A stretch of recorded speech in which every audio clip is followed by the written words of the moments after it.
Securities market. దీంట్లో primary market మరియు secondary market అని ఉంటుంది.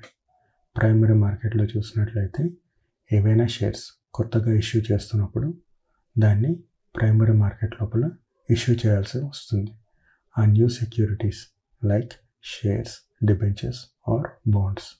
దీంట్లోపల ఇష్యూర్ అనగానే ఆ సెక్యూరిటీస్ ఇష్యూ చేసే పర్సన్స్ రెండు రకాలు ఉంటారు. కార్పొరేట్ ఎంటిటీస్ అనగా కంపెనీస్, వీళ్ళు షేర్స్ లేదా డిబెంచర్స్ ఇష్యూ చేస్తారు. గవర్నమెంట్ అనగా స్టేట్ గవర్నమెంట్ లేదా సెంట్రల్ గవర్నమెంట్, వీళ్ళు బాండ్స్ లేదా ట్రెజరీ బిల్స్ అలా ఇష్యూ చేస్తారు. ప్రైమరీ మార్కెట్ లోపల ఇష్యూ చేసేదానికి కొన్ని టైప్స్ ఉంటాయి. దాంట్లో పబ్లిక్ ఇష్యూ అనగా జనరల్ పబ్లిక్కి షేర్స్ని సబ్స్క్రైబ్ చేయమని చెప్పడం.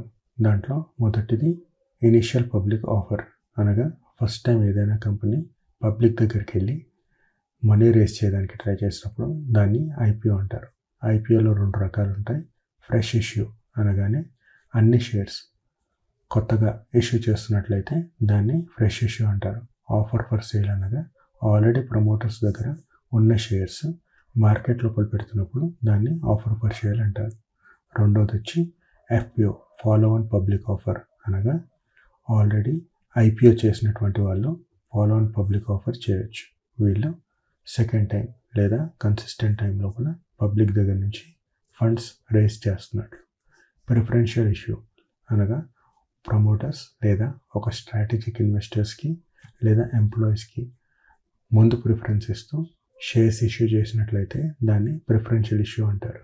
రైట్స్ ఇష్యూ అనగా ఎగ్జిస్టింగ్ షేర్ హోల్డర్స్కి ఫస్ట్ ప్రయారిటీ ఇచ్చి వాళ్ళ దగ్గర షేర్స్ ఇష్యూ చేసేదానికి సబ్స్క్రైబ్ చేయడానికి రైట్ ఇచ్చినట్లయితే దాన్ని రైట్స్ ఇష్యూ అంటారు.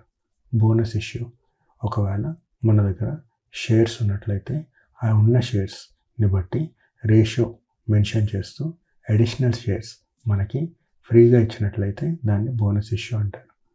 సెకండరీ మార్కెట్లో చూసినట్లయితే ఆల్రెడీ స్టాక్ మార్కెట్లో లిస్ట్ అయిన షేర్స్ని మనము ఒకవేళ ట్రేడింగ్ చేసినట్లయితే దాన్ని సెకండరీ మార్కెట్ అంటారు. సెకండరీ మార్కెట్ లోపల cash segment, derivative segment, currency segment మరియు కమోడిటీ సెగ్మెంట్స్ అన్నీ ఉంటాయి.